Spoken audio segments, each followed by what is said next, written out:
Family के लिए बड़ा मुश्किल लम्हा होता है जब उसका घर का सरमाया एक ही खुद कफील हो और उसको मार दिया जाए। और ये बता रहे हैं कि ये घर किराए का था और वो पीएचए में मुलाजिम था, वो कमा के लाता था और ये घर का चूल्हा चलता था। वो माली था, सुबह ड्यूटी पे जाने से पहले वो नहा के जाता, शाम को जब आता था मैं उसके कपड़े रोजाना डेली धोती थी।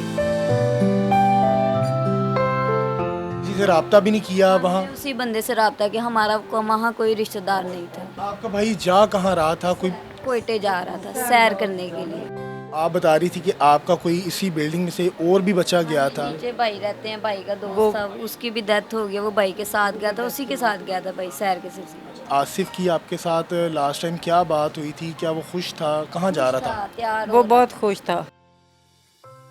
नाज़रीन, बलूचिस्तान के इलाके मूसा खेल में कुछ गाड़ियों को रोका जाता है दहशत गर्दों की जानिब से, और बलोचियों की और पंजाबियों की शनाख्त करके दोनों को अलग अलग कर दिया जाता है।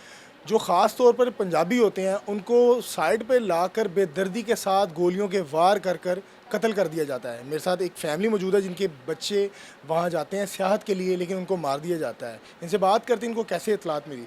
सर, आपको कैसे खबर मिली और किसने आपको इन्फॉर्म किया, कॉन्टेक्ट कैसे किया गया? मैं सुबह 7 बजे कोशिश करने लगा कि मेरा फ़ोन पर रब्ता हो जाए, तो फ़ोन पर रब्ता नहीं हो रहा था। फिर 9 बजे एक वहाँ पे एक सिपाही है मतीउल्लाह, उसने घर फ़ोन किया। जब हम 9 नंबर से फ़ोन आया तो फिर तो हमारे तो तोते पैसे पैसे उड़ गए थे। नंबर बंद रहा था कुछ देर? नंबर तो बंद। उनके तो नंबर बंद थे ना। उन्होंने उस नंबर से फ़ोन नहीं किया, उन्होंने अननोन नंबर से फ़ोन किया, अपने नंबर से फ़ोन आपके किया। साथ रब्ता आसानी से मुमकिन हो गया? जी, ज़ाहिर बात है, वो उन्होंने उस मोबाइल से, जो मोबाइल मेरे बेटे के जेब से निकला है, उससे उन्होंने वो नंबर ट्रेस करके तो वो हमें कॉल की। उन्होंने कहा कि मैं इकबाल मसीह साहब से बात करना चाहता हूँ। तो ये मेरी बेटी है, इसने वो फ़ोन सुन रही थी। उसने कहा कि जी मैं, मतलब मैं बोल रही, मैं उसकी उन्होंने पूछा कि आसफ आपका कौन है? हाँ जी। तो इसने मतलब इसने कहा कि वो मेरा बड़ा भाई है, मैं उसकी छोटी बहन हूँ। उसने कहा कि इसने पूछा कि आसफ ठीक तो है? उसने कहा मोहतरमा आप ये बात ज़रा ध्यान से सुन लें कि आपका जो भाई है आसफ इकबाल, वो शहीद हो गया है। जो वो दहशतगर्दी की वारदात हुई है उसमें 23 आदमी मरे हैं, उनमें एक भाई आपका भी है। तो इस तरीके से हमें वो पता चला।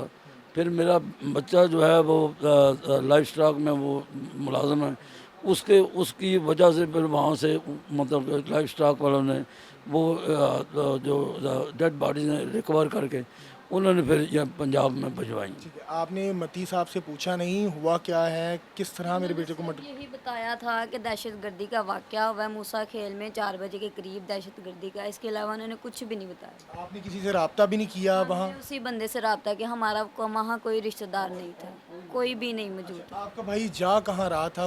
कोयटे जा रहा था सैर करने के लिए। अ, कोई जुस्सुजू होती है ना, एक बंदा काफ़ी दूर है तो कि हुआ क्या, क्यों उसको मार दिया गया? आपने किसी से? आपने आपने बेटा, आपने इस बात को समझा नहीं है। उन्होंने बिला वजह, बगैर किसी शनाख्त के, यानी इस बात के कि ये वाला बंदा मारना, ये नहीं मारना, उन्होंने पंजाबी बंदों को मारा है।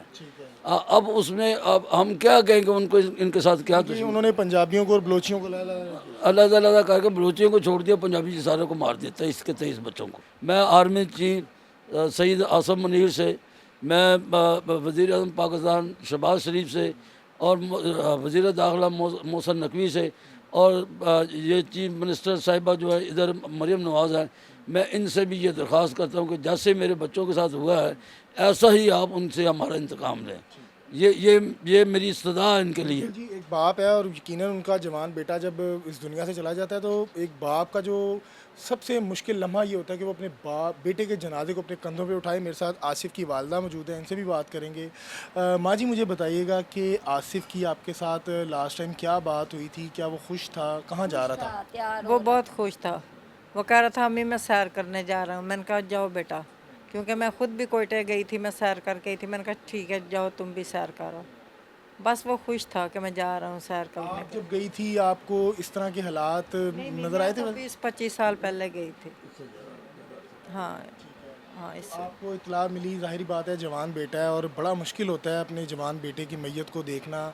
तो आप बता रही थी कि आपका कोई इसी बिल्डिंग में से और भी बचा गया था। नीचे भाई रहते हैं, भाई का दोस्त था, उसकी भी डेथ हो गई, वो भाई के साथ गया था, उसी के साथ गया था भाई सैर के सिलसिले में। हाँ जी, उनके साथ गया था और दोनों की एज एक जैसी थी, दोनों अभी अनमैरिड थे, अभी शादी भी नहीं हुई थी। देख लें हमारे वाले साहब को फालत जो है हमारे बाप के बाद हमारा यही बाप था, हमसे छीन लिया लोगों ने। हम हुकूमत से यही इल्तिजा करते हैं कि जो हमारे साथ हुआ है, हमारा भाई छीन गया, इनका बेटा छीन गया, वो किसी और के साथ ना हो। ये क़यामत खेज़ मंजर हम बर्दाश्त नहीं कर सकते। वो माली था, सुबह ड्यूटी पे जाने से पहले वो नहा के जाता, शाम को जब आता था मैं उसके कपड़े रोज़ाना डेली धोती थी। फिर वो ये मेरी बच्ची इस्त्री करके लटका देती थी कि सुबह उसने काम पे जाना है तो पहन के जाना है। उसकी शर्ट उसने सुबह काम पे जाना था। नाज़रीन, यकीनन एक फ़ैमिली के लिए बड़ा मुश्किल लम्हा होता है जब उसका जो घर का सरमाया एक ही खुद कफ़ील हो और उसको मार दिया जाए। और ये बता रहे हैं कि ये घर किराए का था और वो PHA में मुलाजिम था, वो कमा के लाता था और ये घर का चूल्हा चलता था। लेकिन उन दहशत गर्दों को शायद कि मेरे ख़्याल में शायद भी कहना जो गैर मुनासिब है, उनके सीने में दिल नहीं होता। अगर दिल होता तो कभी भी इस तरह की हरकत ना करते कि घर को तबाह कर दिया गया। एक घर को नहीं, 23 घरानों को तबाह कर दिया गया, जिनके जवान बेटों को जो बेदर्दी के साथ कत्ल कर दिया गया। अपनी राय से कमेंट सेक्शन में ज़रूर आगाह कीजिएगा। मुझे दीजिएगा इजाज़त। अल्लाह हाफ़िज़।